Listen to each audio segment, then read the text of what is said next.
ఇగో గిది సర్కార్ను ఉపయోగించుకున్నాడు అంటే, ఇగో గిది రుబాబ్ చూపెట్టుడు అంటే, ఇగో గిది అధికారం నెత్తికెక్కితే కండ్లు కనిపించని తరం. మరి లేకుంటే ఏంది చెప్పుండ్రి.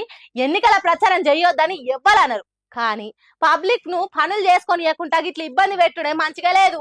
ఏమన్నా అంటే అధికారంలో ఉన్నది కాంగ్రెస్ పార్టీ కాబట్టి ఎవరు మమ్మల్ని అడగొద్దు, ధైర్యం చేసే వాళ్ళని అడిగితే పోలీస్ కేసులు పెట్టి కోట్ల పాలు చేస్తాం అన్నట్టు నడి రోడ్డు మీద ప్రెస్ మీట్ పెట్టిండు మంత్రి కోమటిరెడ్డి వెంకటరెడ్డి.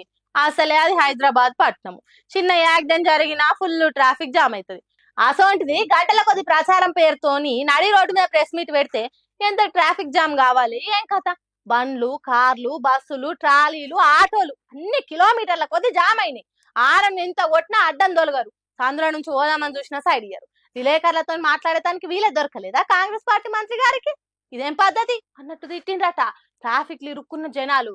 ఓట్లేసి మా ఎమ్మెల్యే అభ్యర్థిని గెలిపించుండ్రి అని చెప్పేటోళ్ళు గిట్లా చేస్తే మా క్యాండిడేట్ ను గెలిపిస్తే ఇంతకంటే ఎక్కువ చేస్తారన్నట్టే కదా.